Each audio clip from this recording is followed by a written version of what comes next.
الشيطان الرجيم بسم الله الرحمن الرحيم.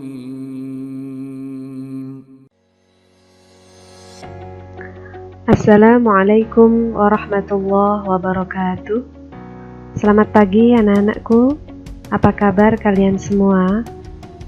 Mudah-mudahan selalu diberikan kesehatan, keselamatan, dan kasih sayang Allah Subhanahu wa Ta'ala. Anak-anakku, pertemuan kali ini kita akan kembali membahas dan melanjutkan tema, yaitu beriman kepada kitab-kitab Allah. Setelah pertemuan ini diharapkan nantinya kalian dapat memahami makna apa itu beriman kepada kitab-kitab Allah, dan juga mengetahui apa saja kitab-kitab yang pernah Allah turunkan ke muka bumi ini, kepada siapa kitab-kitab tersebut diturunkan, dan untuk umat apa saja. Demikian pula diharapkan kalian akan dapat menunjukkan perilaku toleran kepada pemeluk agama lain sebagai implementasi beriman kepada kitab-kitab Allah. Dan juga agar kalian dapat menyajikan beberapa dalil yang menjelaskan tentang kitab-kitab Allah. Baik anak-anak, coba perhatikan ini gambar apa? Ya betul, ini adalah gambar kompas. Anak-anak, agama itu ibarat kompas bagi manusia. Mengapa demikian? Karena dengan adanya agama, kehidupan manusia menjadi tertata, menjadi penuh dengan petunjuk.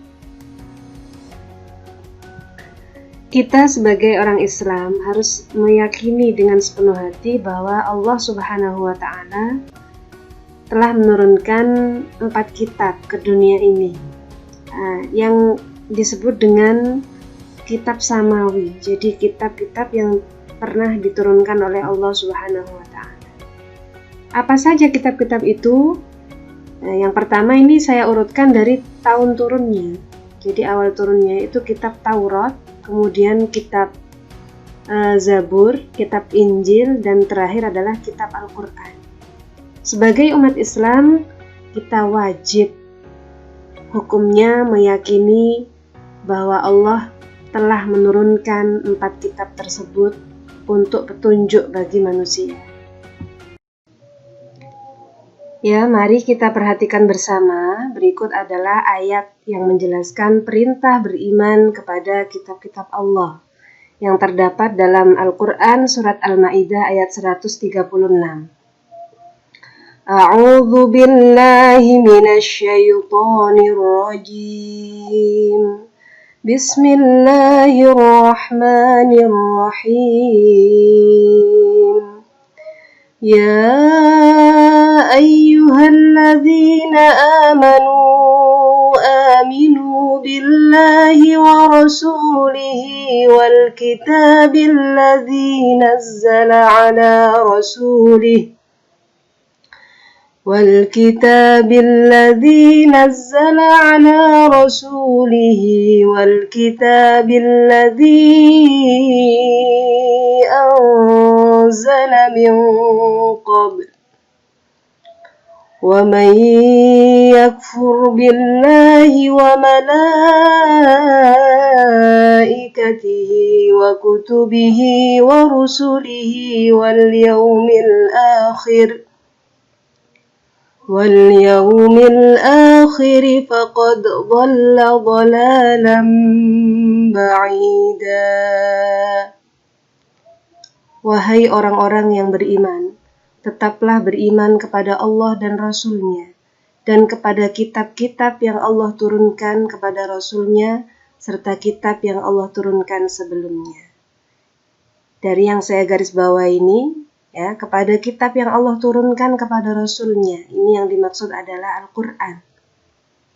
Jadi kita berkewajiban beriman kepada Al-Quran, yaitu kitab yang Allah turunkan kepada Nabi Muhammad SAW. Demikian juga serta kitab yang Allah turunkan sebelumnya. Yang dimaksud di sini adalah kitab Taurat yang diturunkan kepada Nabi Musa, kitab Zabur yang diturunkan kepada Nabi Daud, dan kitab Injil yang diturunkan kepada Nabi Isa. Barang siapa yang kafir kepada Allah, malaikatnya, kitab-kitabnya, rasul-rasulnya, dan hari kemudian, maka sesungguhnya orang itu telah sesat sejauh-jauhnya. Na'udzubillahi min dzalik. Mudah-mudahan kita tergolong umat Rasulullah yang selalu mengimani kitab-kitab Allah, baik itu kitab Al-Quran ataupun kitab-kitab yang diturunkan sebelumnya. Baik anak-anak, silahkan kalian saksikan bersama video berikut. Yang pertama, kitab Taurat. Kitab Taurat telah diturunkan oleh Allah Subhanahu wa taala kepada Nabi Musa alaihissalam dalam bahasa Ibrani. Dan ternyata di dalam kitab Taurat ini terkandung banyak sekali hukum yang berkaitan dengan perbuatan manusia, atau istilahnya hukum sosial, dan juga keyakinan yang benar atau tauhid. Nah, tahu nggak nih kalian seperti apa ketika orang melantunkan ayat-ayat Taurat? Wah, pasti belum pernah dengar kan? Ternyata seperti ini.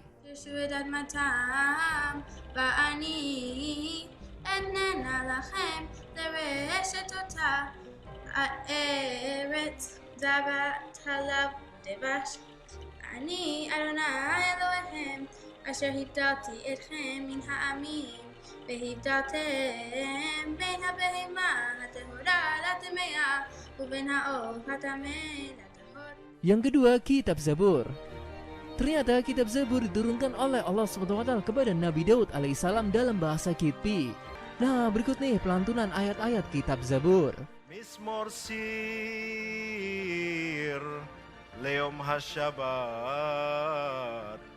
Tov lehodot ladonai Ulzamer leshimcha elyon Lehagit babocher chasdeha Ve'emunateha balelot. Kitab Injil. Kitab Injil juga diturunkan oleh Allah Subhanahu wa taala kepada Nabi Isa alaihissalam dalam bahasa Suryani. Di antara kandungan yang utama ialah menyeru umat manusia agar bertauhid. Dan kitab Injil sekarang merupakan kitab dari agama Kristen dan diperbarui kembali menjadi Bible dan dibagi menjadi dua, yaitu Perjanjian Lama dan Perjanjian Baru. Nah, seperti apa nih pelantunan kitab Injil? Penasaran kan? Ternyata seperti ini pelantunan ayat kitab Injil. Disanjung dan dimuliakan, seperti banyak orang tertegun melihat dia.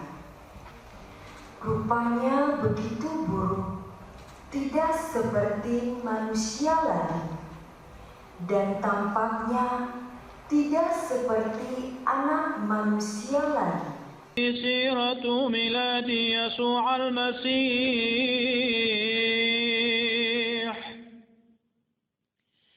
كانت أمه مريم مخطوبة ليوسف فتبين قبل أن تسكن معهم أنها حبلى من الروح القدس وكان يوسف رجلا صالحا فما أراد أن يكشف أمرها فعزم على أن يتركها سرا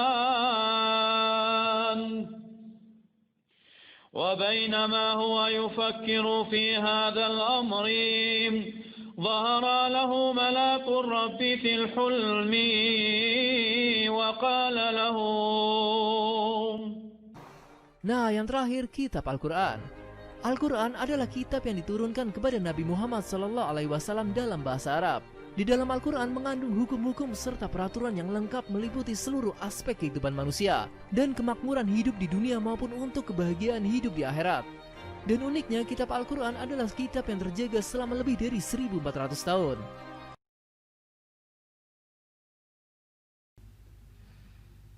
Bismillahirrahmanirrahim.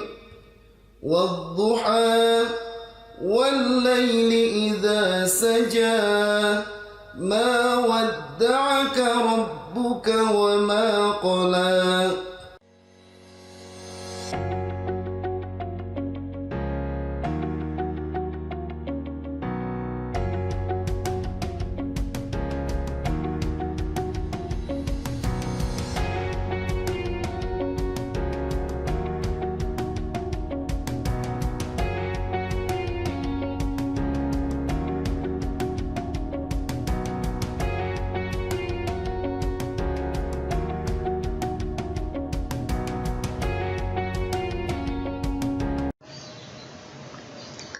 Anak-anak, berikut adalah ayat yang menjelaskan turunnya kitab Taurat. Silakan diikuti bersama-sama.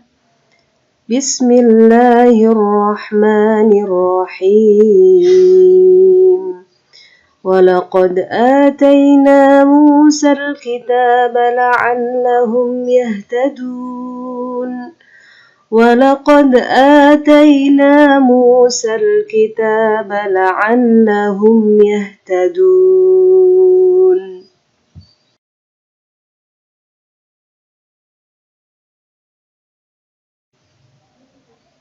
Dan berikut adalah ayat tentang turunnya kitab Zabur.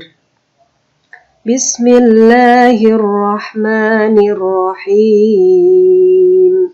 وَرَبُّكَ أَعْلَمُ بِمَنْ فِي السَّمَاوَاتِ وَالْأَرْضِ وَلَقَدْ فَضَّلْنَا بَعْضَ النَّبِيِّينَ عَلَى بَعْضٍ وَآتَيْنَا دَاوُودَ زَبُورًا.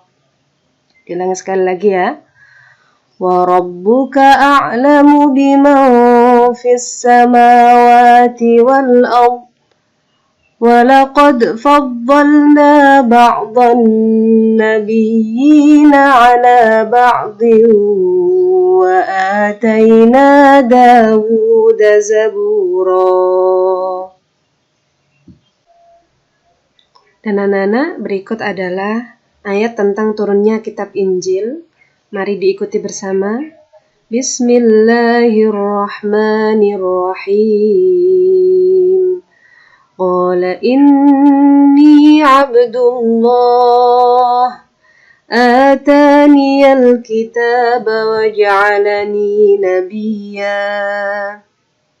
Diulangi lagi ya. Qala inni abdullah ataniyal kitaba waj'alani nabiyya. Anak-anak coba perhatikan ayat ini, bahwa Nabi Isa berkata, sesungguhnya aku adalah hamba Allah, dan ia memberikanku kitab dan menjadikanku seorang nabi. Ayat ini anak-anak sekaligus menjadi ayat yang menyangkal bahwa ada agama yang menyatakan bahwa Nabi Isa itu adalah anaknya Allah. Di ayat ini Al-Quran menegaskan bahwa Nabi Isa berkata, sesungguhnya aku adalah hamba Allah. Ya, jadi bukan anak Allah ataupun bukan Tuhan, akan tetapi Nabi Isa itu adalah hamba Allah. Dan Allah memberikan kepada Nabi Isa kitab Injil dan menjadikan Nabi Isa sebagai seorang nabi. Dan yang terakhir, anak-anak, ini adalah ayat tentang turunnya kitab Al-Quran. Di ayat ini dijelaskan bahwa Al-Quran adalah kitab terakhir yang diturunkan dan sesungguhnya Al-Quran terjaga kemurnian dan keasliannya. Mengapa demikian? Karena Allah Subhanahu wa Ta'ala adalah yang menurunkan Al-Quran dan Allah juga lah yang menjaga kemurniannya. Nah, mungkin anak-anak di sini bertanya-tanya, bagaimana bisa Al-Quran itu terjaga kemurniannya? Sedangkan kitab-kitab yang sebelumnya sudah diganti atau diperbaharui dengan kitab yang baru. Anak-anak, Al-Quran terjaga dan selalu terjaga sampai hari kiamat. Mengapa? Karena di dunia ini banyak sekali penghafal-penghafal Al-Quran. Ada kurang lebih 600.000 orang yang sudah menghafalkan Al-Quran. Nah, ini adalah hal yang luar biasa. Janji Allah dalam Al-Quran, yaitu pada ayat berikut. Coba diikuti bersama-sama ya. Bismillahirrahmanirrahim. Inna nahnu nazzalna dzikra wa inna lahu lahafizun. Inna nahnu nazzalna dzikra wa inna lahu lahafizun. Dengan adanya banyak penghafal Al-Quran itu anak-anak, mustahil bila Al-Quran itu dipalsukan, diganti ayatnya, atau bahkan diganti suratnya, itu mustahil. Kenapa? Karena Al-Quran sudah tersimpan di dada para penghafal Al-Quran tersebut. Ya, jadi kalau ada satu saja harokat yang salah dari Al-Quran yang diterbitkan, maka akan langsung ketahuan. Ya, jadi orang yang menghafal Al-Quran itu dia hafal sampai harokatnya, bahkan hurufnya yang tertulis dalam Al-Quran itu mereka hafal. Nah, inilah luar biasanya Al-Quran, mukjizatnya Al-Quran terletak di sini. Kemudian bagaimana bisa menjamin orang yang menghafal Al-Quran itu betul bacaannya? Ya, mereka menghafal dari guru, kemudian punya guru sebelumnya. Nah, ini guru ini bersambung sanadnya atau rantai keilmuannya sampai kepada Rasulullah Shallallahu Alaihi Wasallam, sehingga bisa dijamin bahwa Al-Quran akan terjaga kemurniannya sampai hari kiamat. Ya, anak-anak, berikutnya adalah hikmah beriman kepada kitab-kitab Allah. Apa saja itu hikmah-hikmahnya? Nah, silakan dibaca di buku elektroniknya ya. Sini Bu Ismi menyebutkan 3 saja yang poin yang paling utama, yaitu yang pertama adalah manusia dengan adanya kitab yang Allah turunkan, mereka bisa mengambil pelajaran dan mengambil petunjuk dari dalam kitab-kitab tersebut. Ya, bagaimana mungkin hidup manusia menjadi terarah dan benar kalau tanpa petunjuk dari Al-Quran? Ya, kita sebagai seorang yang beragama Islam, Al-Quran adalah petunjuk yang paling benar bagi kita. Ya, nah di dalam Al-Quran itu banyak sekali terdapat ayat-ayat yang menjelaskan toleransi, anak-anak. Ya, jadi bagaimana kita harus bersikap kepada pemeluk agama lain. Nah, di antaranya di surat Al-Kafirun ya, yang populer ya. A'udzubillahi minasyaitonirrajim.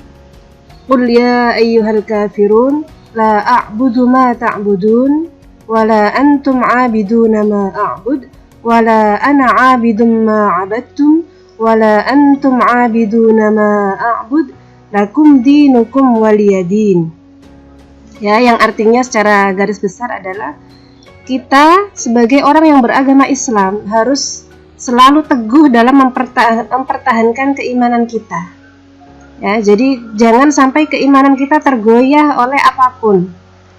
Nah, di akhir ayat surat Al-Kafirun disebutkan lakum dinukum waliyadin, bagimu agamamu dan bagiku agamaku. Nah, dari kata-kata ini bisa kita pahami bahwa nilai toleransi dalam beragama itu sangat luar biasa disebutkan dalam Al-Quran. Jadi kita harus menghormati, toleransi itu artinya adalah menghormati perbedaan kita dengan agama orang lain. Nah, demikian juga dengan kitab-kitab anak-anak, kitab-kitab yang sudah Allah turunkan dari zamannya Nabi Musa, yaitu kitab Taurat, sampai kepada kitab Injil zamannya Nabi Isa, yang mana 2 kitab itu sekarang masih dipakai oleh pemeluk agama Yahudi dan Nasrani. Namun dengan catatan kitab-kitab tersebut sudah tidak lagi menjadi sumber hukum, tidak lagi menjadi patokan bagi umat Islam. Mengapa demikian? Ya, karena seiring berjalannya waktu, kitab-kitab tersebut ternyata sudah dimodifikasi, sudah diganti sisi sana dan sisi sininya, sehingga tidak lagi asli seperti yang dulu. Akan tetapi walaupun kita tahu hal itu, kita sama sekali dilarang, ya, kita sangat dilarang untuk menghina kitab-kitab dari agama lain. Ya, kenapa? Ya, karena bagaimanapun dari sejarahnya Allah Subhanahu wa taala memang telah menurunkan kitab-kitab agama Yahudi dan Nasrani itu kepada rasul-rasulnya dulu. Akan tetapi seiring berjalannya waktu, kitab-kitab itu kemudian dimodifikasi, diganti, dan juga diubah beberapa isinya, terutama dari sisi ketauhidan. Ya, seperti dalam kitab Injil misalnya. Di sana dikatakan bahwa Allah itu punya istri dan juga punya anak. Nah, itu kan sudah sama sekali sudah menyimpang dengan yang ada di dalam Al-Qur'an, bahwa qul huwallahu ahad, bahwa Allah itu adalah Maha Esa. Ya, sudah, tapi terlepas dari semua itu anak-anak, kita harus senantiasa melakukan sikap toleransi, saling menghormati kepada antar pemeluk agama. Ya, lakum dinukum waliyadin, ya agamaku Islam, ya inilah agamaku, dan agamamu ya agamamu. Nah, jangan sampai kita mencampur adukkan agama yang kita peluk. Ya, bergaul dengan sesama masyarakat, baik itu muslim ataupun non muslim, diperkenankan, asalkan itu adalah dalam ranah sosial, bukan dalam ranah akidah atau peribadatan. Anak-anak, mungkin itu ya beberapa hikmah iman kepada kitab Allah. Bagaimana cara beriman kepada kitab-kitab Allah, ya? Bagaimana cara kita beriman kepada kitab-kitab Allah? Nah, yang pertama yaitu caranya adalah percaya dan yakin bahwa Allah telah menurunkan Taurat, Zabur, dan Injil, namun fungsinya telah diganti dengan Al-Quran. Artinya, kalau kita ditanya, apakah benar dulu itu Allah menurunkan kitab-kitab sebelum Al-Quran? Ya benar, saya percaya dan yakin. Nah, kita harus menjawab demikian. Ya, benar, memang Allah menurunkan kitab-kitab sebelum Al-Quran. Namun, dengan diturunkannya Al-Quran, maka fungsi dari kitab-kitab sebelum Al-Quran, ya, kitab-kitab yang terdahulu sebelum Al-Quran sudah tergantikan dengan datangnya Al-Quran, sehingga satu-satunya kitab yang kita pakai, yang dipakai oleh kaum muslimin sekarang adalah Al-Quran. Kita sudah tidak perlu mempelajari Taurat, Zabur, dan Injil, sudah tidak perlu. Yang perlu kita pelajari hanya Al-Quran saja. Kemudian yang kedua yaitu cara beriman kepada kitab Al-Quran. Bagaimana? Nah, yang pertama tentu saja yakin dengan sepenuh hati bahwa isi Al-Quran itu adalah benar dan sempurna. Ya, Bu Ismi pernah ditanya oleh teman Bu Ismi. Jadi ada muridnya yang mu'alaf, jadi dari agama non-muslim masuk ke agama Islam. Muridnya bertanya, Bu, bagaimana saya bisa percaya dengan cerita-cerita yang ada dalam Al-Quran? Bukankah itu seperti dongeng, Bu? Hanya cerita yang tidak tahu asal usulnya. Nah, kemudian bagaimana kalau ada orang bertanya seperti itu? Ya, anak-anak, coba kita perhatikan dalam Al-Quran itu berisi beberapa hukum-hukum syariat Islam, kemudian juga berisi tentang aturan-aturan bermasyarakat, ya, aturan bermuamalah atau bekerja, dan juga berisi tentang kisah-kisah umat terdahulu. Artinya anak-anak, bila kita diceritakan tentang kisah-kisah umat terdahulu, silahkan kalian merujuk semua cerita-cerita itu kepada Al-Quran. Ya, jadi tidak boleh ada satupun orang yang mengaku beragama Islam kemudian meragukan isinya. Masa sih ceritanya Nabi Yusuf itu seperti itu? Nah, itu tidak boleh ya. Kenapa? Karena di Al-Quran sudah disebutkan secara detail dan jelas, sehingga itu harus diyakini kebenarannya. Ya. Yang kedua yaitu bagaimana cara beriman kepada kitab Al-Quran? Ya tentu saja dengan rajin membacanya. Ya. Kita rajin membaca, memahami, dan mengamalkan isinya. Ya, di Al-Quran dilarang wala taqrabuz zina innahu kana fahishatan wa sa'a sabila. Hai orang-orang yang beriman, janganlah kalian mendekati zina. Ya, janganlah kalian coba-coba melakukan perzinahan. Kenapa? Innahu kana fahishatan wa sa'a sabila. Karena sesungguhnya zina itu adalah seburuk-buruk jalan yang sangat dibenci oleh Allah. Ya, nah, contohnya ini berarti apa? Ya semua larangan yang ada dalam kitab Al-Quran wajib kita jauhi, sedangkan perintah-perintahnya wajib kita amalkan dan kita lakukan. Anak-anak, demikian pertemuan kita kali ini. Mudah-mudahan kita semua tetap dicatat oleh Allah sebagai orang-orang yang mencari ilmu sehingga pahalanya luar biasa. Mudah-mudahan di pertemuan akan datang kita akan diberikan kesehatan lagi sehingga bisa mengikuti pembelajaran ini dengan baik. Demikian anak-anak, kurang lebihnya Bu Ismi mohon maaf. Wallahul muwaffiq ila aqwamit thoriq. Wassalamualaikum warahmatullahi wabarakatuh.